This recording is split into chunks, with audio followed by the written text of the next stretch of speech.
You know that specific rush of euphoria when plans get canceled? You are dreading the drive and the small talk, but the moment you get that text saying they cannot make it, you feel a wave of pure relief. You are back in your sweatpants, ordering takeout, feeling safe. We tell ourselves this is just self-care. We say we are just protecting our peace. But neuroscience suggests something much more concerning is happening beneath the surface. That relief isn't just relaxation, it is a biological trap. By constantly choosing the path of least resistance, you are not just recharging your battery. You are actively training your brain to fear the world outside your door. If you have ever felt that intense wave of relief when plans fall through, type the number 1 in the comments below. It is important to acknowledge it because understanding this mechanism is the only way to stop your world from shrinking. Let's look at the chemistry behind why this feels so good, yet does so much damage.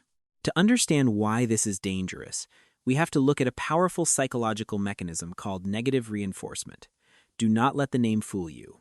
In psychology, negative implies subtraction, or taking something away. Here is the cycle playing out in your brain. You get an invitation, and your brain spikes with a little bit of cortisol. You feel anxiety. That is the pain. Then, you decide to cancel and stay home. Instantly, the anxiety vanishes. That is the reward. You did not gain a prize, but you successfully subtracted the pain. Your brain takes a snapshot of that exact moment and tags avoidance as a winning survival strategy. It learns that hiding equals safety. The problem is that avoidance acts exactly like a short-term painkiller with a devastating side effect. Think of your ability to handle social friction like a muscle. If you laid in bed for 6 months, your leg muscles would atrophy. They would shrink and become weak. The exact same thing happens to your mental resilience. The more you use avoidance to feel better, the weaker your tolerance for discomfort becomes. You are not just enjoying solitude, you are biologically losing your ability to handle the randomness of life. Your comfort zone is not staying the same size, it is actively shrinking.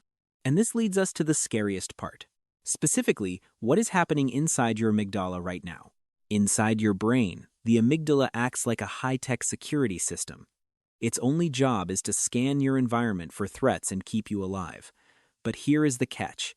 This system needs calibration. In a healthy life, you encounter small micro-stressors every day. Someone cuts you off in traffic, a barista gets your order wrong, or you have an awkward elevator ride. These small moments of friction tell your amygdala, see? We felt stress, but we survived. We are safe. However, when you completely eliminate these risks to stay in your comfort bubble, your amygdala does not just go to sleep. It actually recalibrates. In the absence of real danger, it becomes hypersensitive. It starts interpreting neutral situations as high-level threats.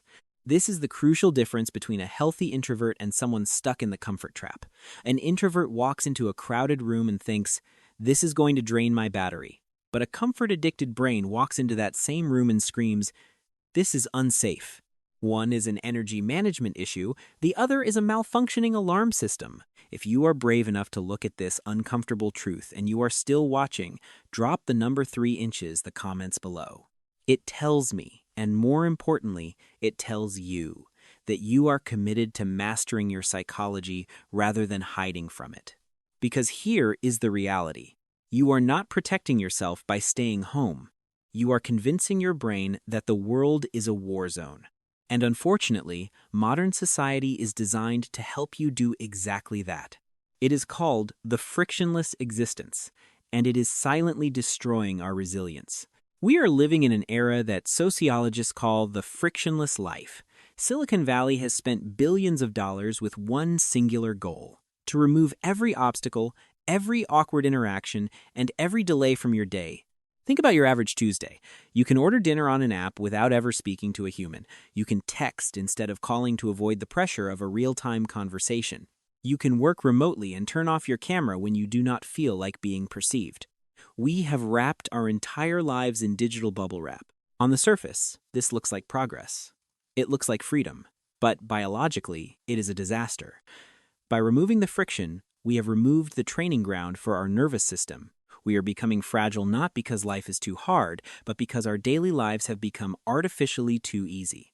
We are losing the ability to tolerate even the slightest inconvenience. When you remove the wind, a tree does not grow deeper roots because it does not have to. When you remove social friction, a human does not develop character. We are confusing comfort with happiness, but they are not the same thing. Comfort is a state of rest. Happiness is often a state of growth, and growth requires resistance. Let's try a small behavioral experiment right now to see if you can break your own autopilot. Usually, you hit like if you enjoy a video. Let's reverse it. If this message is waking you up, do not hit like. Instead, comment the number 0 below to show you are ready to start from 0 and rebuild. But if you dislike this uncomfortable truth, go ahead and hit the like button. Let's see if you can override your default settings. Now that we have disrupted your pattern, let's talk about the solution. How do we rebuild our mental muscle without overwhelming ourselves? So, how do we fix this? The answer is not to suddenly become an extrovert or force yourself into overwhelming social situations. That is called flooding, and it will only make your amygdala scream louder.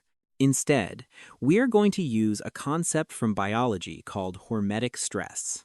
In the right dose, stress is not poison, it is a vaccine. Just like lifting a weight tears the muscle fiber slightly so it can grow back stronger, you need to expose your brain to manageable amounts of friction. I call this microdosing discomfort. Here is what this looks like in practice. Next time you go to a coffee shop, resist the urge to immediately put in your noise-canceling headphones. Sit there for 10 minutes with just your own thoughts and the ambient noise. It will feel awkward. That awkwardness is the medicine.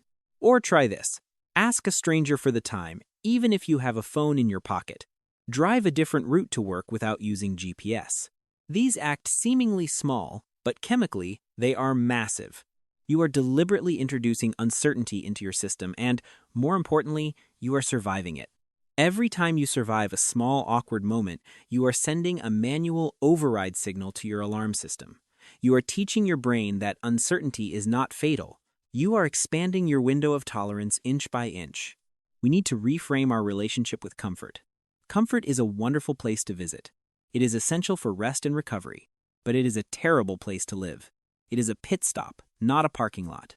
The goal is not to eliminate fear, but to stop letting fear dictate the boundaries of your life. Ultimately, this comes down to one honest question. When you close your door tonight, ask yourself, am I retreating into a sanctuary, or am I locking myself in a bunker? There is absolutely no shame in needing rest. The world is loud and exhausting, but remember what we discussed. Avoidance is a debt you pay with interest. The more you hide from the world, the smaller your world becomes.